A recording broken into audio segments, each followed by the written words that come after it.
those crates moving up the beach! Clear the landing zone, let's go, let's go! Hold her steady, lads. We're taking heavy spray over the bow. Keep that tension on the line, we are almost through the swell. Easy now, watch your step on the stones. We're almost there.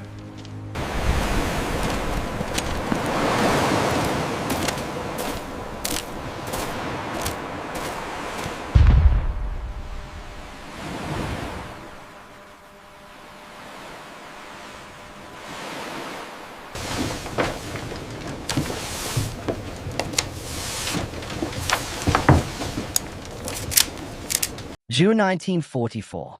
The English Channel.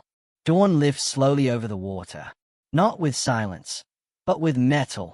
Steel shadows rise from the sea where nothing should exist. Massive concrete shapes, floating roads, piers stretching outward like ribs. Waves strike them, break, and retreat, as if the ocean itself has been interrupted. Along the Normandy coast, smoke still hangs low from the night before. Burning vehicles smolder on the sand. Wrecked landing craft lie half-submerged. And yet, offshore, something impossible is taking form. Ships do not turn back. They move forward, unload, disappear again into the gray. Tanks roll where water ruled hours earlier. Fuel flows. Crates stack. Men keep moving. There is no harbor hay, no captured port, no intact docks. And yet, an entire port is being built, already working, under fire. Across the world, naval observers will struggle to understand what they are seeing when reports arrive. A shoreline without infrastructure, supporting an army of millions. A port that can move. A harbor that floats. The war is about to prove that victory does not always belong to the strongest fleet, but to the side that can bring the shore with them. Why ports decide wars? Long before the first concrete caisson touched the water off Normandy, the war had already taught a brutal lesson. Armies do not move on courage alone. They move on fuel, ammunition, food, spare parts, and time. Every modern war, especially a mechanized one, is won or lost on logistics. By 1940, that truth had been carved into Allied memory with painful clarity. The evacuation at Dunkirk saved an army, but it also exposed a weakness. Without functioning ports, even the most disciplined force could not remain ashore for long. The lesson repeated itself again and again. At Gallipoli in 1915, Allied forces landed bravely and starved slowly. At Deep in August 1942, Canadian troops reached the shore and died pinned beneath cliffs, unable to bring armor or supplies forward. Ports were not optional. They were decisive. Germany understood this. In every occupied territory, the Wehrmacht and Kriegsmarine fortified harbors first. Concrete bunkers, artillery, minefields, obstacles, all focused on denying dock access. Hitler's Atlantic Wall was not built to stop soldiers from landing. It was built to stop supplies from flowing. By 1943, the Allies faced an unavoidable problem. They were planning the largest amphibious invasion in history, Operation Overlord, across the English Channel into German-occupied France. More than 150,000 troops would land on the first day alone. Within weeks, that number would grow into the millions. Each soldier required food every day. Each tank required fuel. Each artillery unit required shells, thousands of them. And Normandy had no usable ports. The great harbors of France, Cherbourg, Le Havre, Brest, were heavily fortified and expected to be destroyed by retreating German forces. Capturing them intact was unlikely. Repairing them under fire would take months. Yet the invasion could not wait months. American planners ran the numbers relentlessly. British logisticians recalculated them again and again. The conclusions never changed. Without a port, the invasion would collapse. Landing craft could bring men ashore for a few days. They could bring vehicles in limited numbers. But they could not sustain an army. Storms would scatter ships. Beaches would clog with wreckage. Tides would turn unloading schedules into chaos. The sea itself would become an enemy. In the Pacific, the United States Navy was already fighting this problem island by island. Seabees built makeshift piers. Floating pontoons appeared wherever Marines landed. But those operations involved tens of thousands of men, not millions. Normandy would require something never attempted before. A port without a port city. A dock without land. By late 1941, as Britain stood battered but unbroken, the idea surfaced quietly among engineers and planners. Not as a polished solution, but as a desperate question. What if the harbor came with the invasion? At first, it sounded absurd. Ports were massive, immovable structures. They took decades to build. They relied on deep foundations, breakwaters, cranes, railheads. You could bomb a port. You could capture a port. But you could not carry one across the sea. And yet, the pressure of reality refused to lift. Every failed assumption returned planners to the same dead end. If the Allies could not use ports, they would have to create them. As early as 1942, British engineers began sketching improbable shapes. Floating roadways. Concrete boxes that could sink into place. Piers that rose and fell with the tide. Secrecy wrapped the effort tightly. Few understood its full scope. Fewer still believed it would work. Meanwhile, Axis planners watched the Atlantic with confidence. German intelligence focused on ships, divisions, aircraft. Japanese naval doctrine emphasized fleet engagements and decisive battles. Both underestimated something quieter, less visible, but far more dangerous. Industrial imagination. The invasion would not hinge solely on bravery at the beaches. It would hinge on what followed, hour by hour, ton by ton. And somewhere between drafting tables and factory floors, the Allies were preparing to fight the war in a way their enemies had never seriously considered. A way that would turn water into infrastructure. The idea no one wanted to believe. By 1942, the war had narrowed the Allies' choices to a brutal simplicity.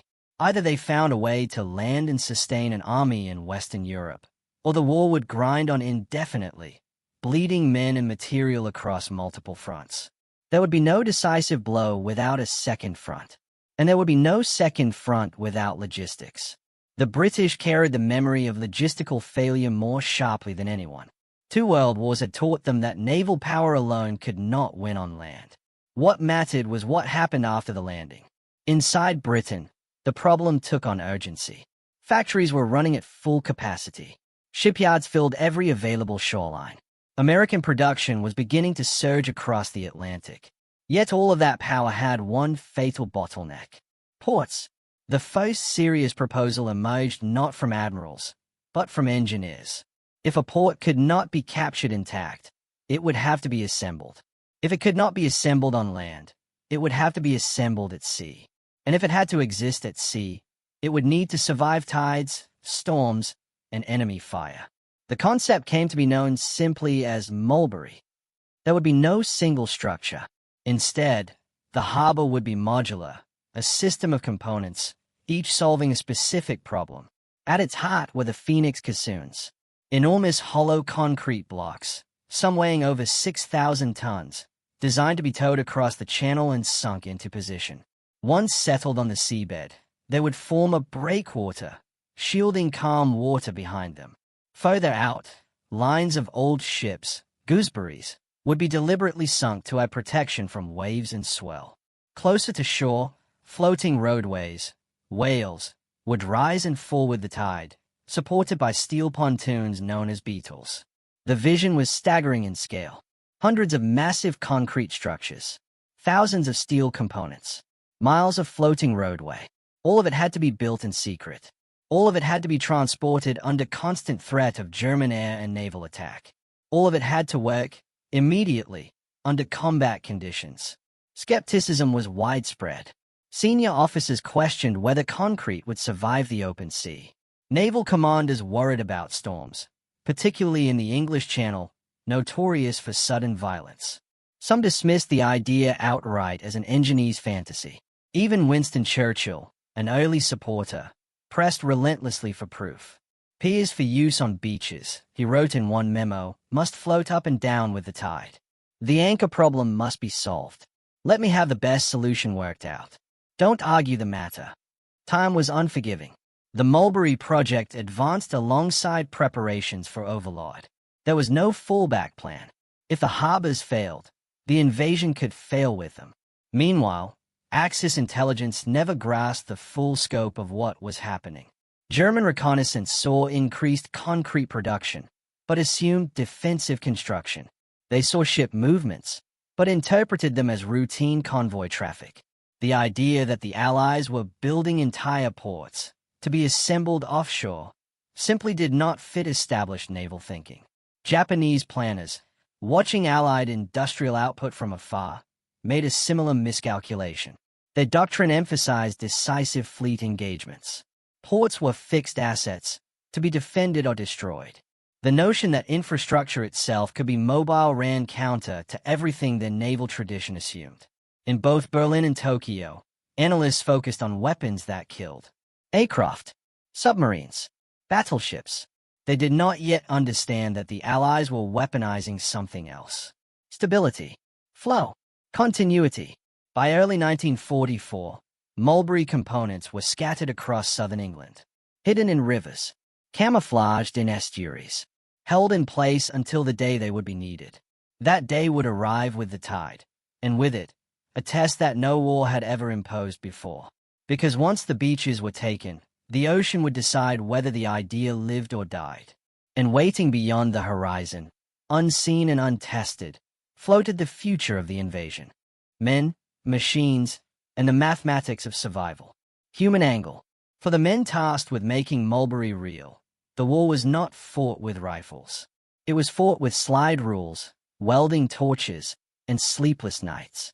British civil engineers, many pulled from peacetime harbor projects, found themselves designing structures that had never existed. Concrete that had to float, roads that had to bend without breaking, piers that had to remain stable while moving vertically several meters with the tide. There were no manuals, only deadlines. In fabrication yards across Britain, thousands of workers labored under secrecy orders. They poured concrete into vast molds, uncertain whether the shapes they were creating would ever function. Mistakes could not be corrected at sea. For sailors assigned to tow the Phoenix caissons, the task carried a quiet dread. Each block was slow, unwieldy, and vulnerable. A storm could snap towing cables. A single navigational error could ground a caisson in the wrong place, useless and irretrievable. None of this came with glory. No medals waited for dock builders. Yet failure would cost lives just as surely as any battlefield mistake. Technological angle. Mulberry was not one invention. It was a system. The Phoenix caissons formed the backbone. Their hollow chambers allowed controlled flooding, letting them sink precisely into position. Once in place, they transformed open sea into sheltered water. The gooseberries, lines of scuttled ships, added lead protection, absorbing wave energy. They were expendable by design. Then came the whale roadways. Flexible steel spans that could support tanks weighing over 40 tons, yet articulate with the motion of the sea. Below them, beetle pontoons rose and fell, keeping the road's surface usable at all tides. Anchoring was the final challenge. The system relied on massive steel anchors and carefully calculated mooring cables. If they failed, the harbor would tear itself apart. Every element was tested hurriedly. Every test was incomplete. The engineers understood a brutal truth. Only the invasion itself would prove whether Mulberry worked. Tactical angle.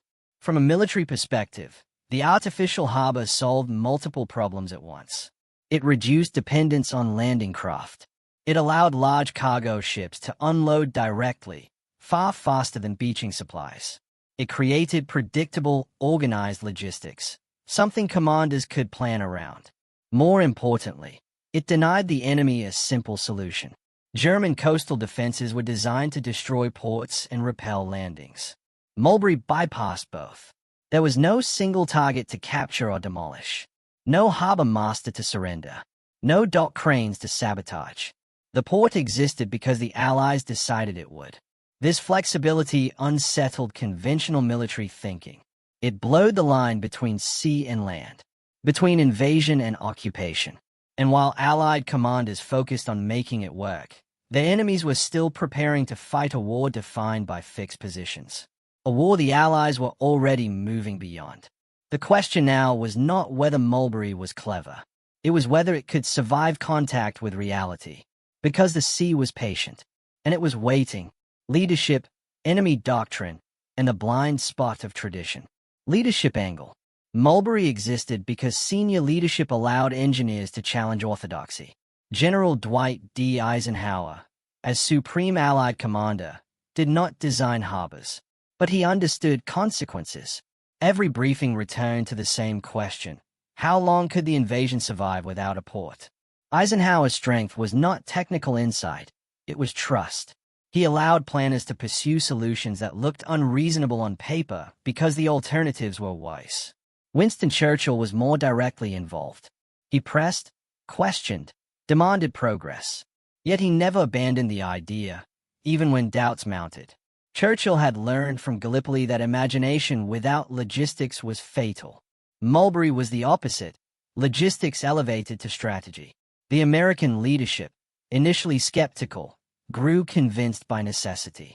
The U.S. Army's calculations were ruthless. Divisions consumed thousands of tons of supplies per day. Without throughput, momentum would die. By late 1943, Mulberry was no longer optional. It was embedded into Overlord's timeline. Enemy angle. German planners did not ignore logistics, but they interpreted it differently. Their expectation was that ports would be the focal point. They believed the Allies would have to seize a major harbor quickly or withdraw. Thus, they fortified ports heavily in mined approaches. They did not prepare for a port that could not be captured, because it did not exist until it arrived. Reports from Normandy after D-Day confused German intelligence. Ships were unloading where no port had been reported. Supply flows exceeded expectations. Field commanders struggled to explain how Allied units were being reinforced so quickly. Japanese observers, further removed but watching closely, faced an even greater conceptual shock. The Imperial Japanese Navy had built its doctrine around decisive battles and fixed bases. Island warfare in the Pacific depended on capturing or neutralizing ports and airfields. The idea that an enemy could bring infrastructure with them ran counter to everything their naval education had taught. In Japanese post-war analyses, Allied logistics repeatedly appeared as an overwhelming, almost unfair advantage. Floating docks were cited as symbols of industrial warfare, not tactical brilliance, but systemic dominance. Moral and industrial angle. Mulberry was not a weapon in the traditional sense. It did not explode. It did not fire. Yet it killed resistance indirectly. By ensuring uninterrupted supply, it turned every Allied soldier into a sustainable presence. Every tank that arrived could be repaired, refueled, and returned to battle. Every artillery piece could fire without rationing shells. This was the morality of industrial war. Victory went to the side that could endure longer, supply better, and adapt faster. Factories mattered as much as divisions. Engineers mattered as much as generals. And in this equation, the Allies held an advantage their enemies could not match, or even fully comprehend until it was too late. All of these ideas, leadership trust, doctrinal blind spots, industrial scale, converged at one moment. A moment when theory met tide. Because once the beaches were secured, Mulberry had to be built, immediately, under conditions no test had replicated. The war was about to find out whether planning could outpace chaos. When the ocean decided, June 6, 1944, D-Day. The invasion succeeds, barely. By nightfall, Allied troops hold fragile beachheads across Normandy. Casualties are heavy. Equipment lies scattered or burning along the sand. The Germans are wounded, but not broken. For the men ashore, survival now depends on what arrives next. And offshore, the most complex logistical operation of the war begins under fire. Tugs move first, slow, careful, dragging massive shadows behind them. The Phoenix caissons begin their journey across the channel, each one a floating piece of concrete heavier than many destroyers. They are vulnerable. If German aircraft find them, there is no defense. Some are damaged. A few are lost. Most arrive. Engineers work around the clock, under threat of artillery fire, under unpredictable tides. The process is precise and unforgiving. Each caisson must be positioned exactly. Valves open. Water floods internal chambers. The concrete giants sink, slowly, into place. Too fast, and they crack. Too shallow, and they drift. Too deep, and they vanish forever. Behind them, scuttled ships are sunk deliberately, crews abandoning them at the last moment. These wrecks form the first wave barrier, absorbing the channel's force. Then come the roadways. Steel spans are lowered onto floating pontoons. They flex. They sway. They hold. Within days, 2 artificial harbors take shape. Mulberry A at Omaha Beach, American sector. Mulberry B at Gold Beach, British sector, later known as Port Winston. By June 10th, cargo ships are unloading directly onto floating piers. Trucks roll inland. Tanks follow. The numbers climb rapidly. Thousands of tons per day. Then tens of thousands. For the first time, the invasion is not living hand-to-mouth.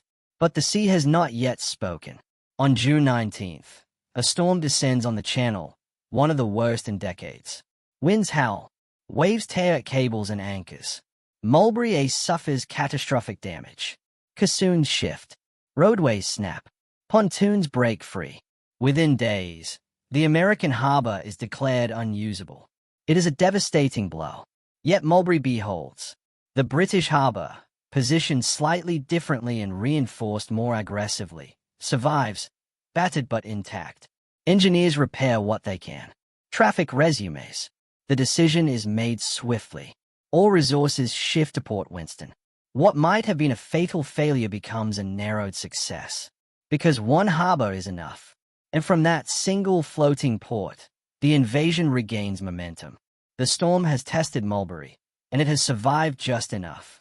Now the question is no longer whether the harbor can exist. It is how much it can change the war. The moment the war tilted.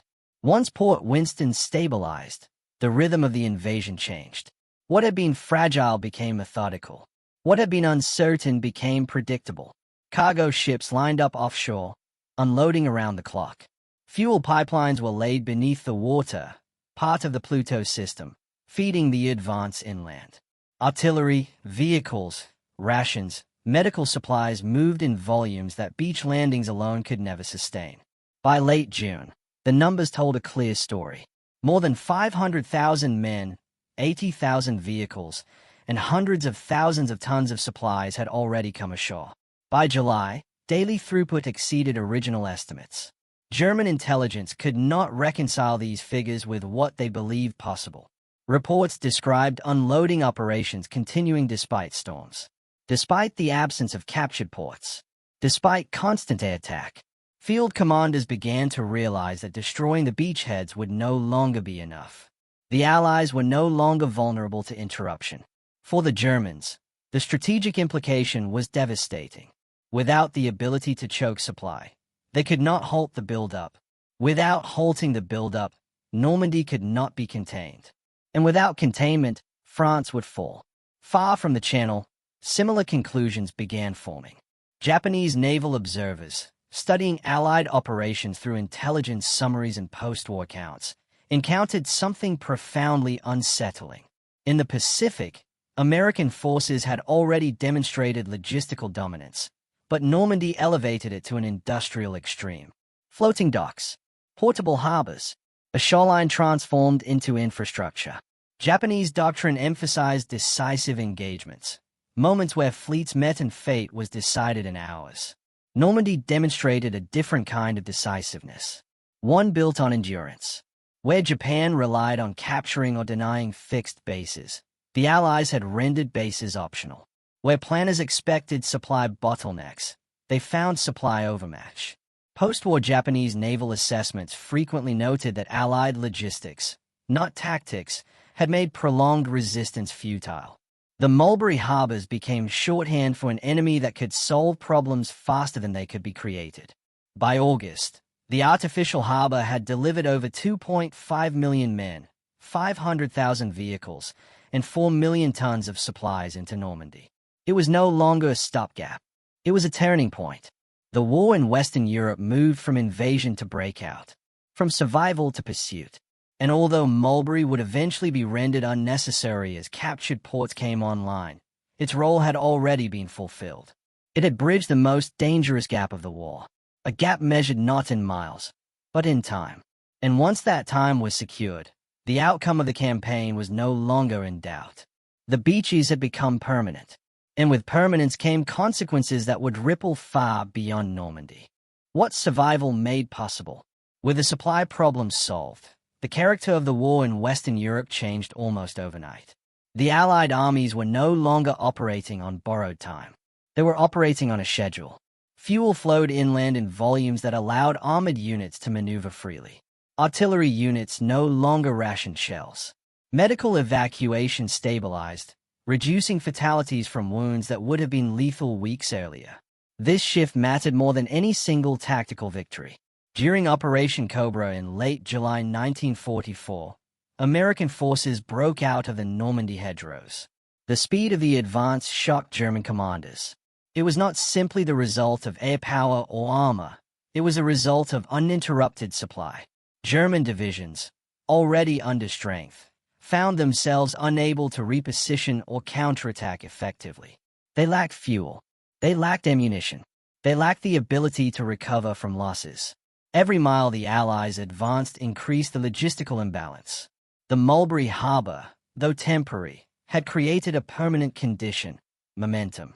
Even as Cherbourg fell and its port began slow repairs, the artificial harbor continued to carry the weight of the war. Captured facilities could not immediately match its throughput. German commanders reported with increasing urgency that Allied material superiority was overwhelming, not merely in quantity, but in reliability. Supply arrived on schedule. Units advanced according to plan. Delays were absorbed, not amplified. For the first time in the European war, Allied planners were able to think weeks ahead rather than days. This stability had psychological effects as well. Soldiers trusted that food would arrive, that ammunition would be available, that wounded comrades could be evacuated quickly. Morale, often treated as intangible, was reinforced by logistics. On the German side, the opposite occurred. Uncertainty crept into every decision. Commanders hesitated, knowing they could not sustain prolonged engagements. Retreats turned into routes not because of defeat alone, but because resupply was impossible.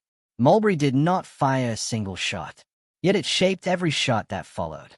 It allowed the Allies to fight continuously, not episodically, to press without pause. As the front moved eastward, the artificial harbor's physical relevance diminished.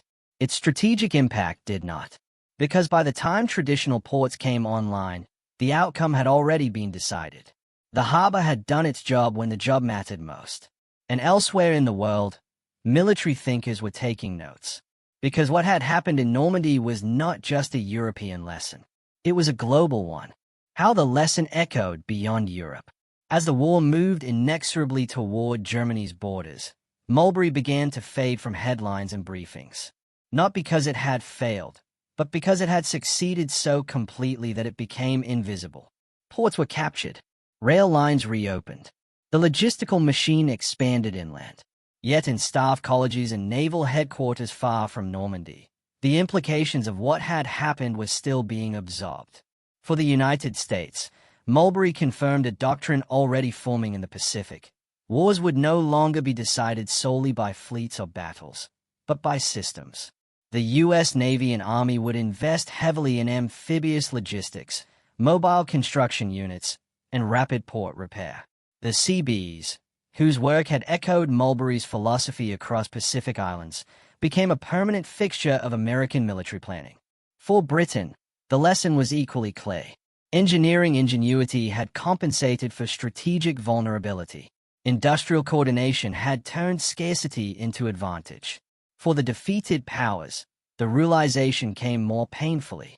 German post-war analyzers acknowledged that Allied logistics had made meaningful resistance impossible after Normandy. Even had tactical situations improved, the imbalance of supply ensured eventual collapse. But it was in Japan that the conceptual shock ran deepest. Japanese naval doctrine before and during the war had been shaped by decisive battle theory, the belief that wars would be settled by climactic engagements between fleets. Infrastructure was static. Ports were prizes or liabilities. Normandy shattered that assumption. The idea that an enemy could manufacture a port, transport it across an ocean, assemble it under fire, and operate it at scale was not merely impressive. It was destabilizing. In post-war Japanese naval reflections, Allied logistics appeared repeatedly as an insurmountable force. Floating docks were cited alongside aircraft carriers in mass production as symbols of a new kind of warfare, one where adaptability outweighed valor. The lesson was not that the Allies had better weapons. It was that they had better processes. Mulberry demonstrated that the industrial capacity to solve problems dynamically could outweigh even determined resistance. That denying access to fixed infrastructure no longer guaranteed strategic safety. The sea, once a barrier, had become a foundation. By the war's end, the artificial harbors were dismantled or left to decay. Concrete blocks settled into obscurity. Steel rusted quietly beneath the waves. But the idea endured. Modern amphibious doctrine, humanitarian ports, disaster response infrastructure, all trace conceptual lineage to that moment when engineers redefined what was possible at the shoreline. What Japan's commanders could not believe in 1944 would become accepted reality in the decades that followed. Infrastructure was no longer fixed. It could move. And that realization would shape warfare long after the guns fell silent. When quiet solutions decide loud wars, the Mulberry Harbors were never meant to be permanent. They were conceived as a bridge, fragile, temporary, and indispensable. Yet in that brief window after D-Day, they carried the weight of history. No battle was won on their decks. No enemy was defeated at their rails. And still, they altered the course of the war more decisively than many famous engagements. They proved that modern warfare had entered a new phase, one where engineering foresight could outmatch tactical brilliance, and where preparation could overcome even the most determined defense. For Japanese commanders studying the war from afar, the lesson was unsettling. It revealed a world in which victory no longer hinged on singular moments of heroism or decisive clashes, but on an enemy's ability to adapt faster than doctrine allowed. The floating docks of Normandy did not merely support an invasion. They undermined assumptions that had shaped naval thinking for generations. They turned the ocean into infrastructure. They made geography negotiable. They transformed time itself into a weapon. When the Allied armies finally pushed beyond the beaches, they carried with them more than men and machines. They carried a system that could not easily be stopped, because it did not rely on what already existed. In the end, Mulberry reminds us of a quiet truth about war, that the loudest moments are often decided by the silent ones, by planners, engineers, and workers whose names rarely appear in headlines, by solutions so effective they disappear into success. The docks were dismantled, the concrete sank, the war moved on, but the idea remained, floating, adaptable, and unstoppable. And in that idea, the modern age of warfare found its footing.